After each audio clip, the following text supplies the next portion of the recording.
have low vision, or have another print disability which makes reading, holding a book, or turning a page difficult or impossible. The content is copyrighted by the respective publishers.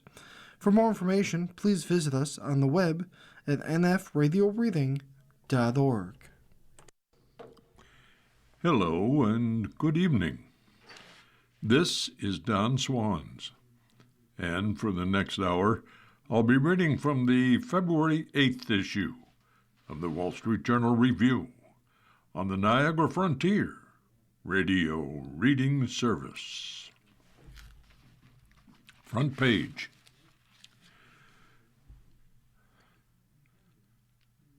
Gregory Epstein. Pardon me, it's not Gregory, it's Jeffrey. Jeffrey Epstein. Picture of him with the title Lost in Epstein's Web.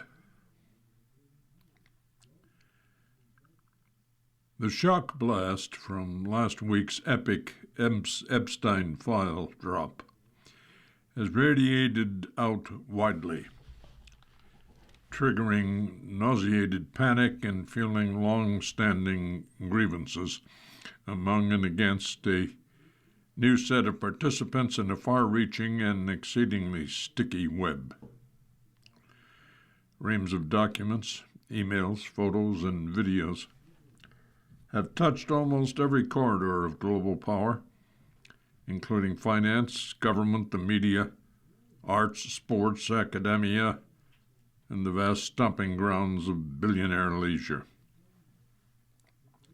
Those ensnared include people from Peter Attia and Bill Gates to Reid Hoffman and Deepak Chopra. Deepak Chopra on March 8th, 2017, he sent Epstein a brief email. God is a construct, he wrote. Cute girls are real. These people did not return calls seeking comment. Attia, Chopra, and Hoffman have previously expressed regret. Gates has said he met with Epstein to discuss philanthropy, and it was a mistake. Emails revealed the wealthy taking proxy measures of one another's yachts and villas, showboating their riches in ways that make Tom Wolfe's Bonfire of the Vanities look like a genteel glimpse into a society mores. Few come off looking well, but much remains opaque. Some of those embedded in the files hail from Epstein's innermost circle, while others may have done nothing more than respond hastily to a single email. Being included in the file does not necessarily imply wrongdoing. Some of the files had money for Epstein, and others wanted money from him, occasionally for valid reasons, whether to buy a table at a gala or raise funds for the new theater. People appeared in photos at the dinner parties hosted by Epstein, or where Epstein was seated beside them. Soon, real and doctored versions of those photos were filtering their way across the internet. There were the willing and unwitting, including some whose names appeared primarily in emails Epstein sent to himself. The chubbiness among some of the gilded people in Epstein's circle has landed at an acutely populist moment. On social media, the schadenfreude has verged on gleeful, with the public picking up on even the smallest references to confirm their priors and their thirst for justice is palpable. It's a digital storming of the Bastille, but with Paris gone global. Cascading revelations poured over on X and Blue Sky have in turn become a parlor game of choose your own enemy. Some people felt, for example, that the time had finally come for Brad Karp, the head of Paul Weiss, and a source of widespread ire for kowtowing to Donald Trump last year to get his comeuppance. Like a scene out of Woody Allen's own Bullets Over Broadway, Karp had pressed upon Epstein to have Allen let his kid assist on a film. Karp submitted his resignation as chairman on Wednesday. A spokesman for Paul Weiss said Karp never witnessed or participated in any misconduct, and that his interaction with Epstein was limited to 2 dinners and a small number of social interactions by email, all of which he regrets. Major sexual abuse cases in Europe, such as the grooming gangs inquiry in the UK and the Giselle Pellicot case in France, resulted in clear resolutions and something akin to national deliverance. It's not yet clear whether America's handling of the Epstein case will bring survivors of sexual abuse the same sense of justice. For those outside the Citadel, anti-boomer millennials, Generation Z, the underpaid and aggrieved, the Epstein revelation tell a sordid story they've long suspected. Here they are, with the rich and powerful, some of them expressing sympathy for a criminal in their midst, often as a means to protect their own.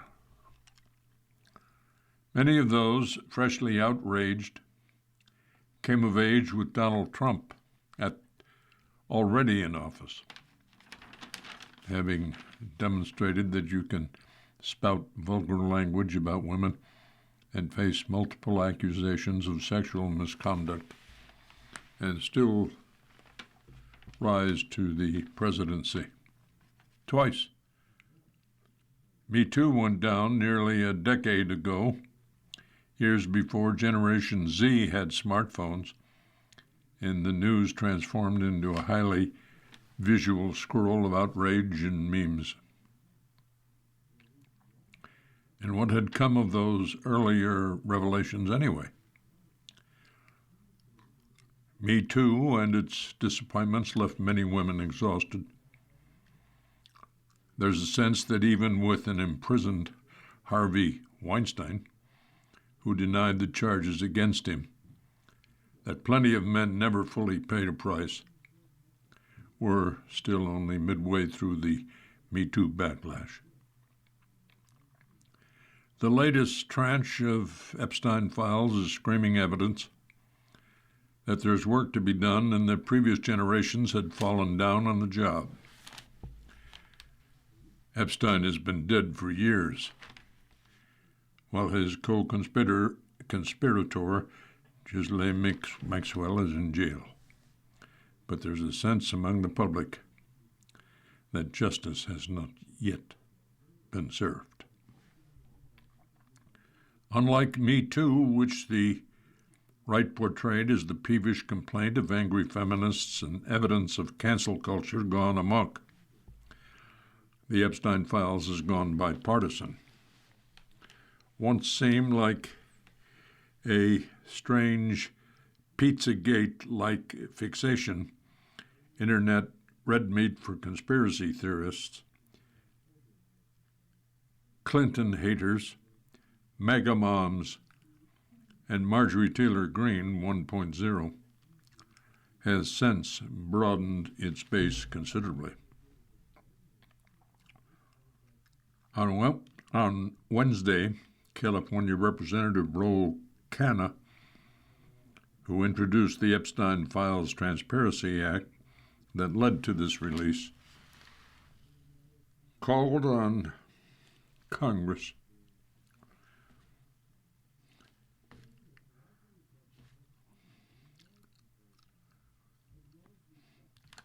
to haul in every single person who emailed Epstein about visiting his island.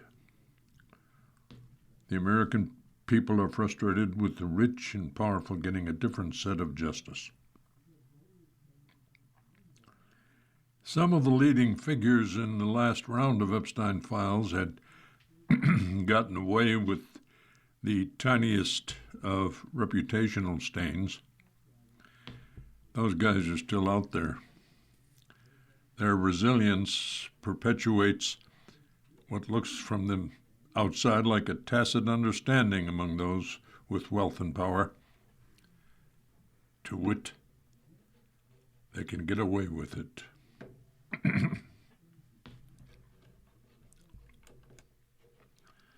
It's unclear whether the animating forces that enabled Epstein's crimes will ever be addressed. As usual, it's the bad guys who attract the most attention rather than the conditions that enabled their behavior or the consequences for those who suffered from it. The rallying cries are less about justice for women or a call for higher morals, and more like a furious power play against men whose weaknesses have been exposed. These guys are going down. Whether any of these downfalls will result in a re-examination of how men treat women with large looks less likely. Dude bro culture is alive and kicking, especially in a highly energized manosphere. The Epstein files featured casually misogynist language in which girls, real and grown, were assessed by the size and aesthetic quality of their body parts.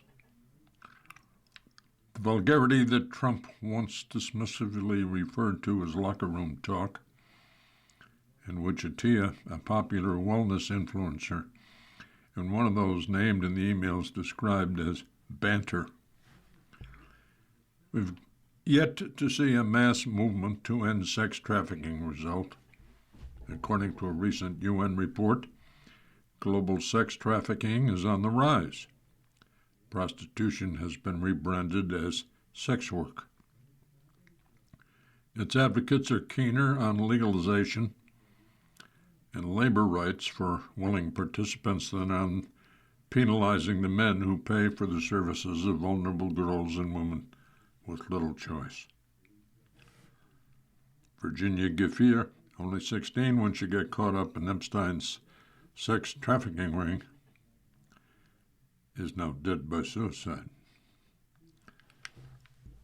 Perhaps the most telling indication of where this is all headed is the sad fact that in the initial release, names and images of some of Epstein's victims were accidentally left unredacted, and oversight or afterthought.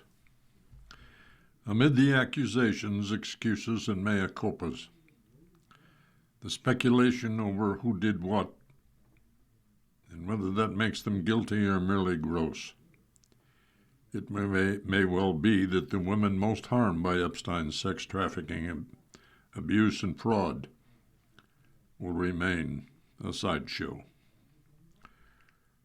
Lofty ideals like truth, justice, and full transparency could also remain black boxes. The girls and women victims largely forgotten. The massive pornography and prostitution rings that peddle their bodies continuing apace. The criminal transactions that once took place on email relocated to encrypted apps on the dark web. Nothing else to see here. Now, completely changing direction. Let's look at this one. See, Bad Bunny. People are learning Spanish to enjoy your halftime show. By regular contributor Elias Light. When O'Neill Thomas found out that Bad Bunny was going to perform at the Super Bowl halftime show, he queued up Titi, Mi Me Gundo, one of the star's many club records, and began fumbling through the lyrics aloud. I've got to start learning some songs because I don't want to be left out of the party, Thomas, 28, recalled thinking. He filmed the process for TikTok, giggling at his flubs and using his hands to accentuate the rhythmic cadence of the language. The resulting video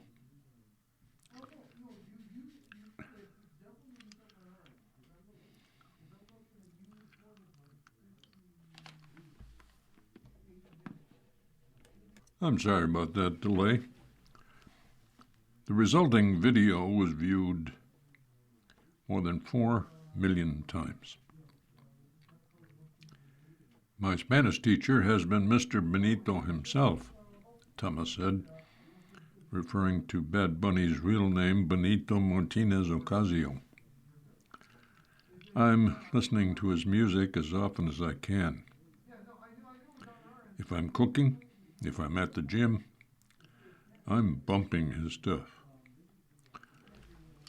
When the star hosted Saturday Night Live in October, he told viewers who didn't understand Spanish they had 4 months to learn.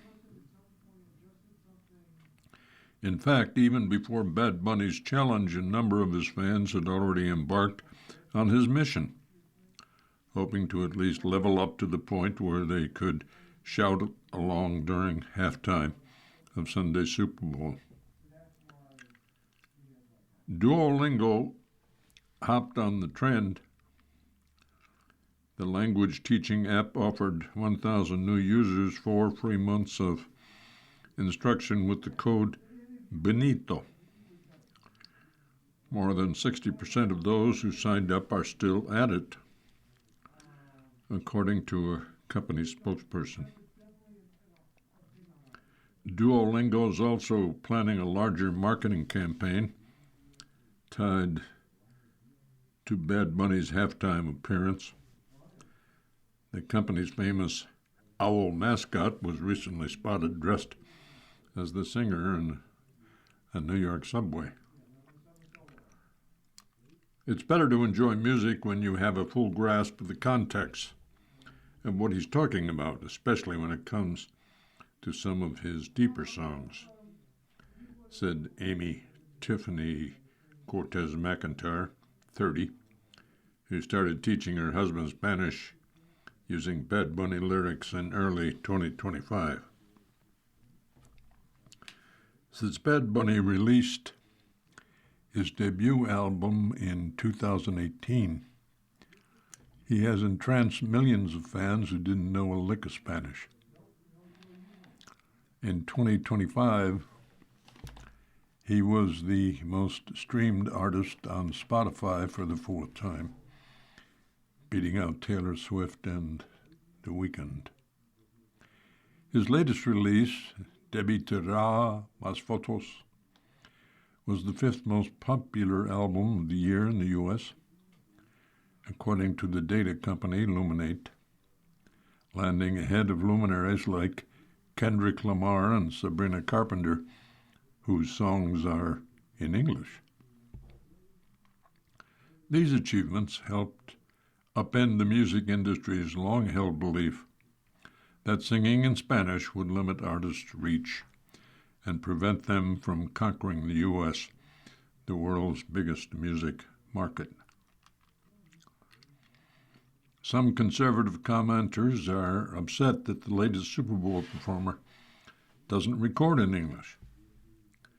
In 2020, when Shakira and Jennifer Lopez headlined halftime, the show incorporated both Spanish and English, and Bad Bunny appeared as a guest.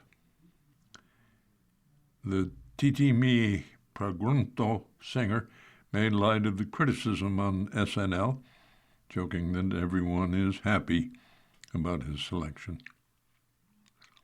Over the summertime, Cortez McIntyre was one of many fans who made the pilgrimage to San Juan to see Bad Bunny during his 31-date residency. In advance of the show, which turned out to be probably the best concert I've ever been to, she started tutoring her husband, Johnny McIntyre, in Spanish. I felt like it was a great way to teach him more about my roots, said Cortez McIntyre, who met her spouse on the 6th season of the hit Netflix series Love is Blind. Bad Bunny makes so many different references to the experience of being Puerto Rican, whether on the island or on a part of the diaspora. Brianne Elliott, 25, has also been brushing up on her Spanish for months. In September, she saw a live stream of Bad Bunny's final residency concert at Ray's Bar on the Lower East Side of Manhattan. She was an instant convert. This is sick. After she found out that the star would be gracing the Super Bowl stage, she posted a video of herself trying to master his lyrics. Although Elliott took Spanish in high school, she had barely spoken the language since graduating. Now she's on a streak of practicing over 100 days, frequently posting clips of her progress online. Thomas was surprised by the enthusiastic reaction to his Titi Me Pregunto video. Many commenters cheered him on sharing stories of their own efforts to memorize the words of their favorite song in other languages, often English. Some native Spanish speakers praised Thomas' pronunciation. When the Super Bowl rapidly approaching, Cortez McIntyre lessons with her husband have picked up again. He has a really good accent, she noted with pride. He said a line from Bad Bunny's song to me yesterday, because now he knows what it means.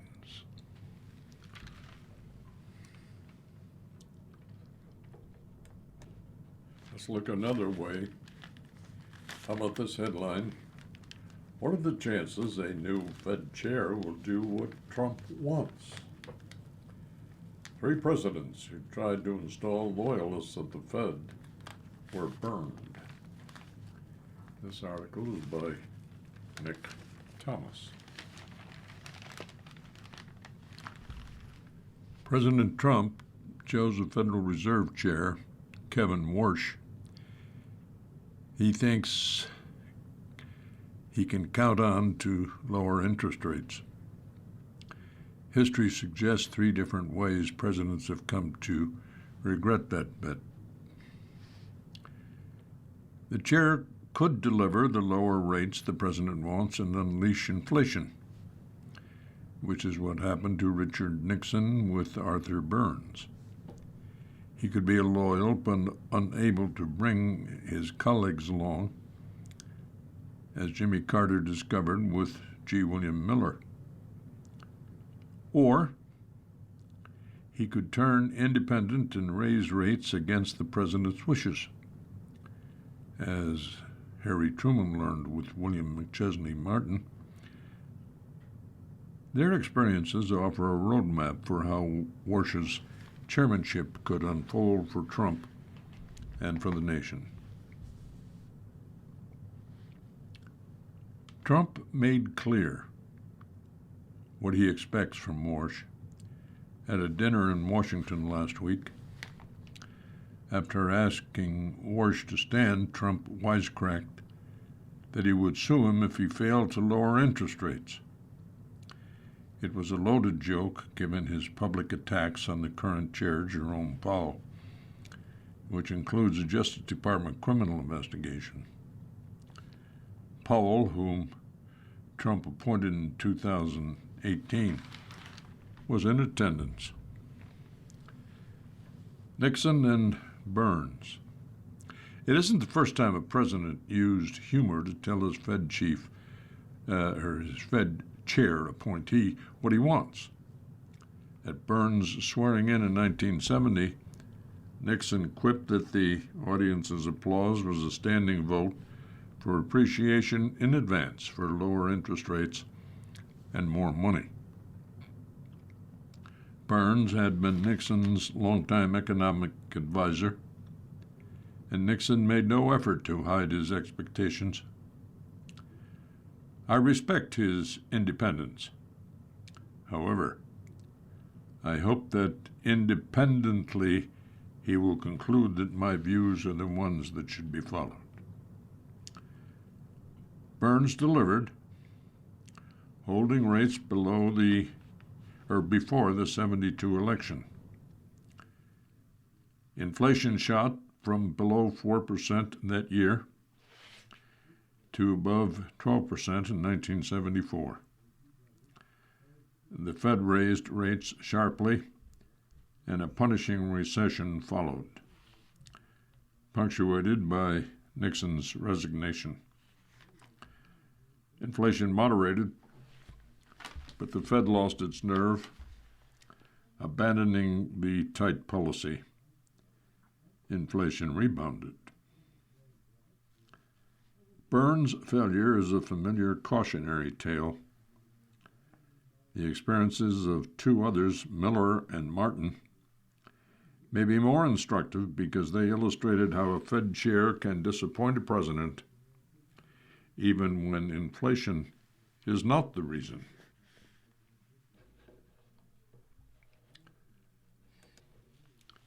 When Carter nominated Miller at the end of 1977, he thought he was getting a successful corporate executive who would work cooperatively with the administration.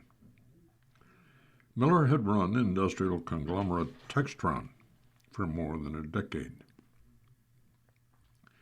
He soon found himself out of step when the central bank's culture. At one of his first meetings, Miller voted with the minority against raising rates, a move that destroyed confidence in his leadership. Bill Miller had a terrible time, particularly his first 4 or 5 months, because it didn't occur to him that he had to get a majority.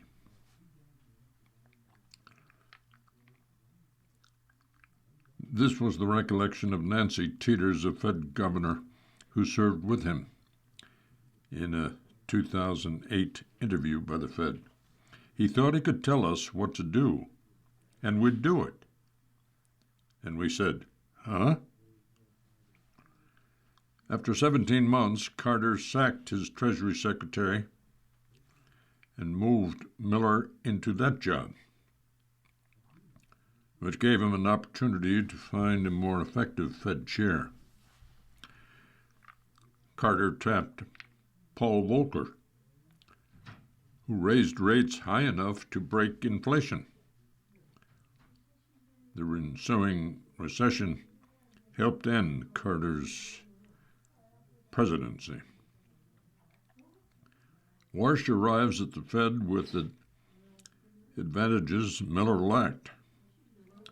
Warsh served 5 years on the board during the financial crisis and understands the institution in ways Miller never did.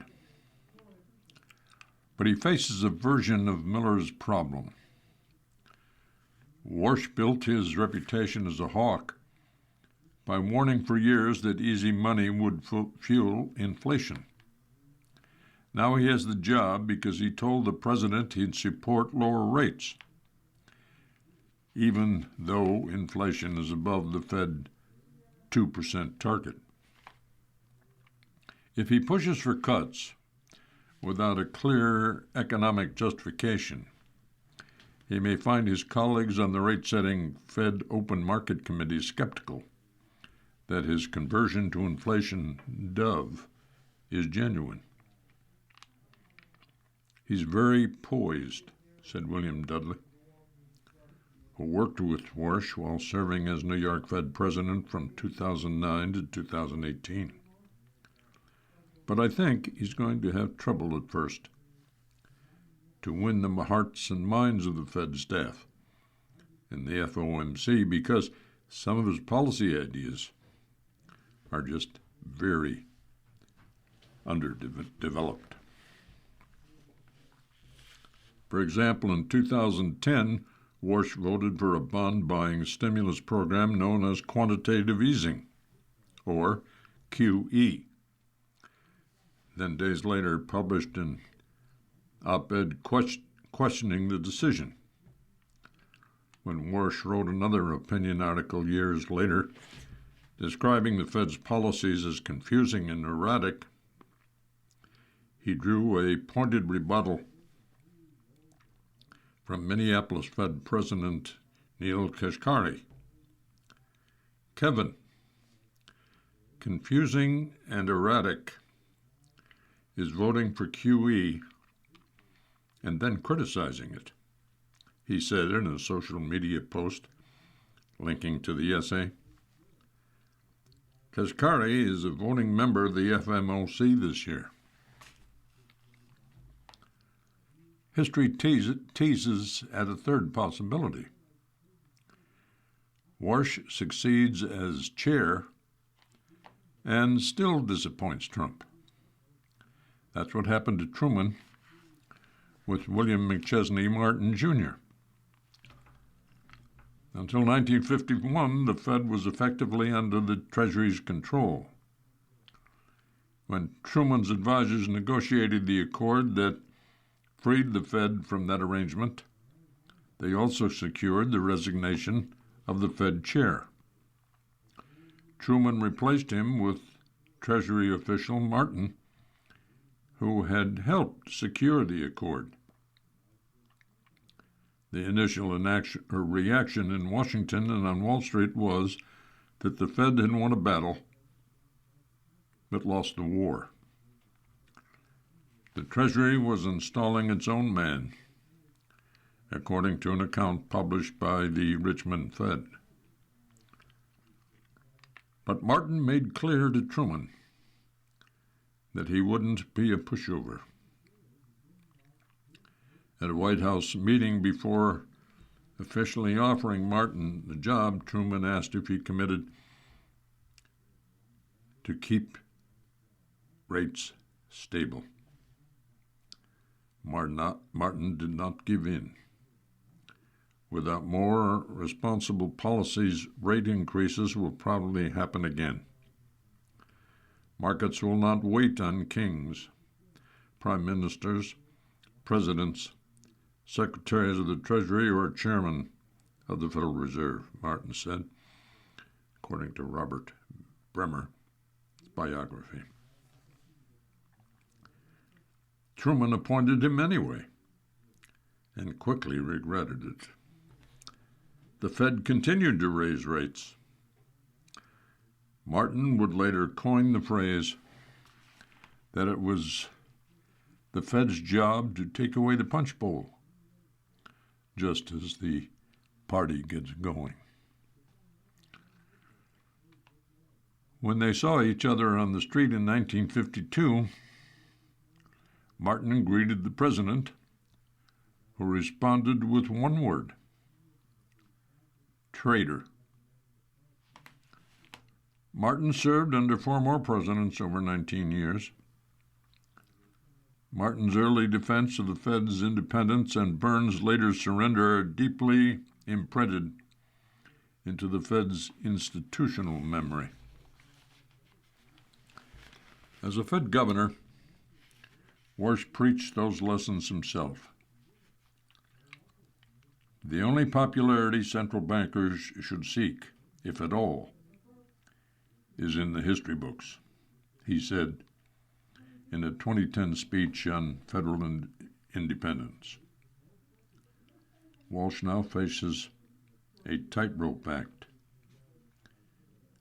He is genuinely, sincerely committed to the Fed remaining a respected and independent institution, said Dalip Singh, a former New York Fed official who also was an economic and national security aide to President Joe Biden.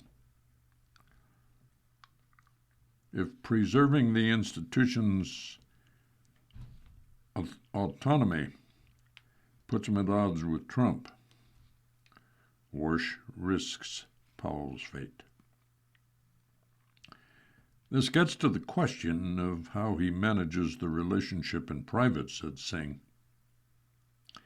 If it becomes open conflict, then it's game over. At the World Economic Forum last month, before announcing his pick, Trump mused about how Fed chairs can disappoint. It's amazing how people change once they have the job, he said. Natalie Andrews and Anthony DeBarris have combined to write this article entitled "The Baby Boomlet Among White House Couples." When Usha and J.D. Vance's fourth child arrives this summer, the boy will join a family that keeps car seats installed in the vice presidential motorcade. He'll fly in Air Force Two around the world and join Halloween trick-or-treating that the Vance family hosts at their 3-story Naval Observatory home located on a 73-acre plot in northwest Washington. Much about the Vances' decision to have 4 kids is rare. Usha Vance is the first woman in 150 years to have a child, while her husband is first in line for the presidency. Across America, just 7% of babies born in 2024 were the mother's fourth, according to federal stats. Yet it's not a rare choice inside the current White House. The wives of top White House deputies Stephen Miller and James Blair are also pregnant with their 4th children. Carolyn Leavitt, the White House press secretary, is expecting her 2nd child in May. A White House full of babies cuts a striking image in an era when 1 or 2 children is increasingly the norm. The U.S. total fertility rate, an estimate of the number of babies a woman would give birth to during her lifetime, hit a record low in 2024 at just below 1.6 births per woman, according to federal statistics. In 2024, U.S. births outnumbered deaths by less than 600,000, a gap that continued fertility declines and an aging population would narrow or eventually reverse. Congressional Budget Office projections indicate that without immigration, which show the White House has pushed to reduce, the population would begin to shrink in 2030. Across both parties, demographers, economists, and government officials are sounding the alarm that the trend will lead to slower economic growth as well as fewer workers to pay into safety nets such as Social Security. Pro-natalists such as Elon Musk and Peter Thiel have seized on this data to urge more people to have children and sought to invest their wealth and influence into the cause. To them, this is a White House walking the walk amid what they say is a culture that doesn't give priority to growing families. The Vice President has joked that the Trump administration's expanded support for young children was an impetus for the couple's latest pregnancy. When Usha and I were having the debate about the fourth kid, I said, "Honey, we've got the expanded child tax credit, and we've got the Trump accounts. We've got to take advantage of this stuff." Vance said at the March for Life rally last month in Washington. That's what he said. Vance was referring to the $1,000 custodial individual retirement accounts for newborns and expanded the child tax credit in the tax bill that the Republicans passed last year. Levitt said Trump's policies have made him a notable pro-family president. But to critics, these policies are not enough to cover the everyday cost of having children for ordinary Americans. Their reality is not the reality that I hear when it looks like to raise a family or start to raise a family, said Representative Amelia Sykes, an Ohio Democrat, who is also focusing on improving the maternal mortality rate, on which the U.S. has been the worst in developed nation. We have to get real. People aren't even surviving. Among the benefits of a White House upbringing is that the second family's children can travel in a private plane, as they did on Wednesday to the Winter Olympics in Milan, which Usha Vance has said makes their family goals of limited screen time easier. The Vice President has managed his schedule to give priority to being present for dinner and bedtime. With comforts come distinct drawbacks. Parents who previously raised children inside the confines of a presidential administration have struggled openly with the burden it placed on their kids. Michelle Obama recounted being moved to tears when she put her young daughters in the car with Secret Service agents to go to their first day at the elite Sidwell Friends School. I saw them leaving, and I thought, what on earth am I doing to these babies? She said during the United State of Women Summit in 2016. It's no easier for members of the Trump administration. When the Vances took their children to Disneyland last year, the Vice President said a woman yelled, "You should disown your dad, you little..." Begins with an S. The Millers moved to a military base after protests at their home, which were spurred in part by Stephen Miller's hardline deportation policies that critics say harm children. The private trick-or-treating Halloween party the Vances hosted was especially enjoyed by high-profile White House staffers, because some fear for their children's safety should they go door to door in a district filled with Trump-hating residents. The cohort of large families inside the White House has banded together to create more normalcy. Katie Miller, wife of Stephen Miller and a former Trump administration official herself, who now hosts a podcast that frequently features top Republicans, said many couples who met in the first Trump term now have children. Weekends are now spent at birthday parties. White House Director of Legislative Affairs James Braid's wife last year went into labor with her second child while he was in the Oval Office meeting with the president and top advisors.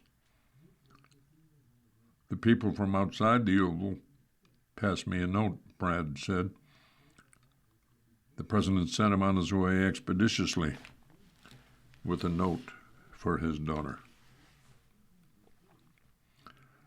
Megan Bauer, a mom of two boys who served as assistant to the president on cabinet affairs, credits White House Chief of Staff Susie Wiles for creating a culture where children are welcome. At a staff retreat in Camp David last March, Wiles had an earlier dinner seating where staff with children, and when those without children dined, the families roasted s'mores.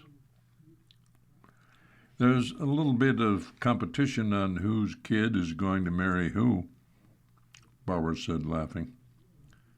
Bauer is on a text chain with other White House parents, including Levitt, both of the Millers and Blairs, Haley Harrison, the First Lady's Chief of Staff, and her husband, Bo Harrison, Deputy Chief of Staff for the operations to the President, and Nick and Cassidy Luna, a Deputy Chief of Staff for the Strategic Implementation, and Jared Kushner's Chief of Staff, respectively. The text chain helps them navigate the hurdles of breaking news and political dynamics, which come at all times of day, including bedtime and bath time routines. It's also where they swap parenting recommendations for finding an OBGYN or a boutique to buy outfits for the White House Easter egg roll. Levitt's toddler son occasionally visits the White House and listens to Wheels on the Bus in her office while she talks to reporters. President Trump, who has 5 children from 3 marriages, is known to love his young grandchildren and having them stop by. The Vance family has prioritized being together as much as possible since the inauguration, when Usha Vance held the 2-year-old Mirabelle on her hip with one hand and a Bible for her husband on the other. The Millers have taken their children on Air Force One when Stephen Miller travels with the president. Katie Miller said she does have help in watching their children through nannies, and she's very particular about who watches them. I'm not a go-with-the-flow mom. I do not pretend to be, she said.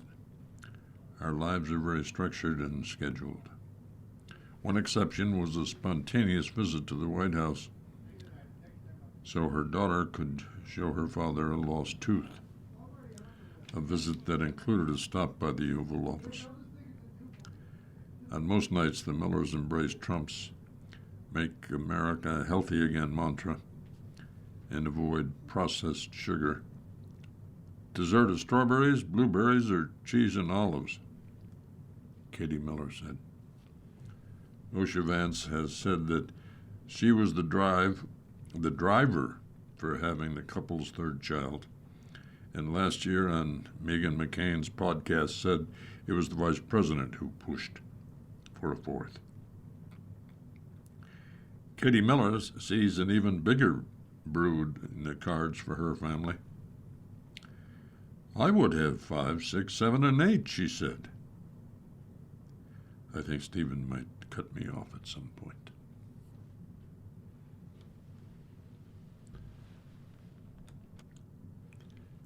A new book is out this week. It's entitled Boss Lincoln. It's written by Matthew Pinsker, has 576 pages, and costs $39.99. The book review here is by Harold Holzer. Hunter College, Roosevelt House, won the Gilder Lehrman Lincoln Prize. He won that prize in 2015.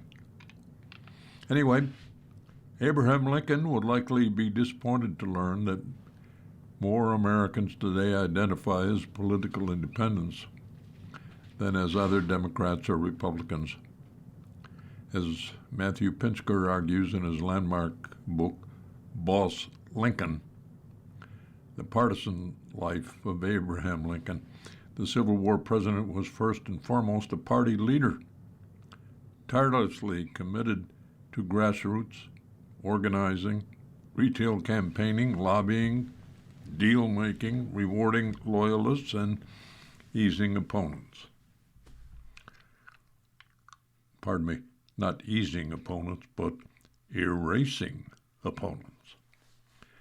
Lincoln may be best known for saving the Union and abolishing slavery, but Boss Lincoln contends that party organization was Lincoln's life work. Mr. Pinsker, a professor of history at Dickinson College and the director of House Divided Project, a terrific online resource for Lincoln and Civil War research, is not the first to focus on this subject. Sidney Blumenthal and Doris Kearns Goodwin did so too. But Boss Lincoln is Ms. Goodwin's team of rivals on steroids. It offers the deepest dive yet into Lincoln's relentless focus on an interest greater than his own political ambition. Invariably, any book that targets a single aspect of Lincoln's complex nature will minimize the elements that rounded off his character, and Mr. Pinsker is no exception.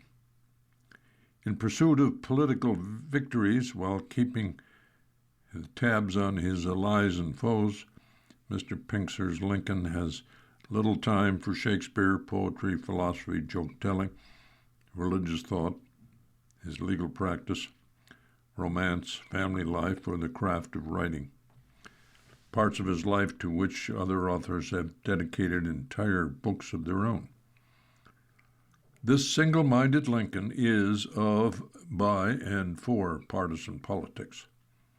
First, as a Whig committed to amazing support for infrastructure, building, and upward mobility, and later as a Republican devoted to preventing the spread of slavery into the American West, and eventually to eliminate it entirely. He embraces important causes but understands that principle cannot be advanced without power. Mr. Pinksker's deep research, interpretive daring, and fine writing advance the case with panache. He reinterprets even Lincoln's best-known private and public writings with unerring applicability and deploys a surprising number of observations that contemporaries shared with each other about Lincoln, tidbits that have largely escaped notice by other scholars. The book covers some 35 years of state and national political activity, beginning with Lincoln's formative years in the log cabin village of New Salem, Illinois, where his neighbors voted for him almost unanimously in his first but unsuccessful run for the legislature. It was the only time, Lincoln later noted with pride, he'd ever been beaten on a direct vote of the people. Precisely who could vote, and as importantly, who would not, undergirds the entire study. In mid-19th century America, the elective franchise extended only to white males, not women, or most free blacks. By the 1840s, anti-Catholic nativists insisted that the foreign-born should likewise be excluded, or at least compelled to wait longer than the customary 5 years of residency before voting rights are earned. In this roiling atmosphere, skillful politicians such as Lincoln churned turnout. In the 1860 presidential race, some 80% of eligible voters cast ballots.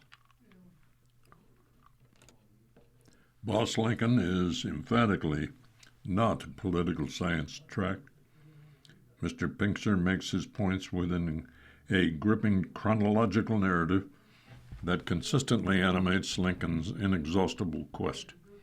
Despite many setbacks, including 2 losing bids in a seat for the Senate, Lincoln organizes supporters between elections, recruits local politicians and newspapermen to his side, settles internecine political disputes that threaten his coalition, and throws his weight around, sometimes in surprisingly sharp language, to compel political obedience and attract new voters. When William Herndon, Lincoln's impatient law partner, bemoans the limited political opportunities frustrating younger partisans, Lincoln reminds him, "Do you suppose that I should ever have got into notice if I had waited to be hunted up and pushed forward by older men?" Herndon later described Lincoln's ambition as a little engine that knew no rest. But in Pinxer's telling, his ambition was much organizational as personal.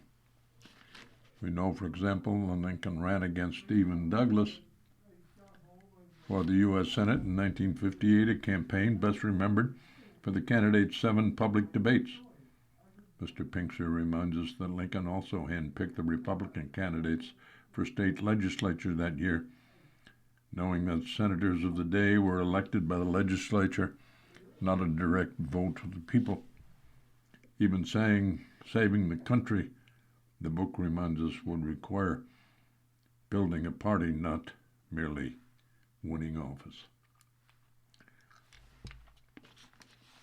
Lincoln's gift for fusion went on display again during the Civil War, when, to attract the support he would need for both military success and a second White House term, he helped create the National Union Party as a coalition of Republicans and pro-war Democrats.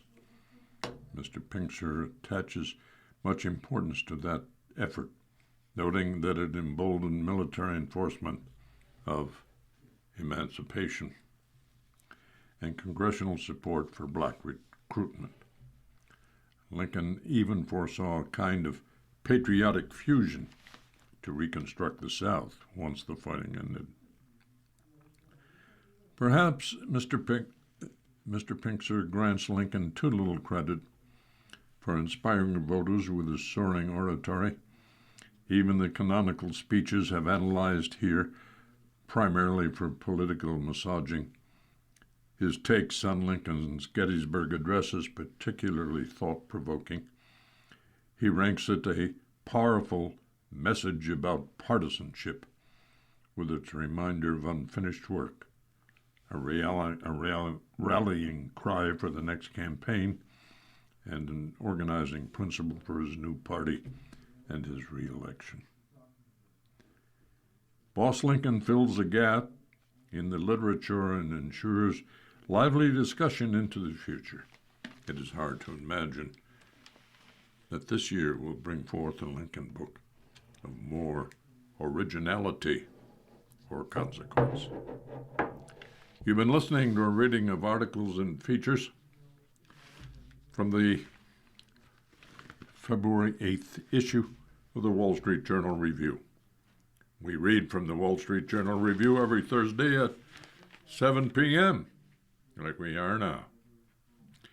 Your reader has been Don Swans, and we thank you. We thank you very much for listening, and hope that you're here next week. Same time, same place. The following program is intended for listeners who are blind, have low vision, or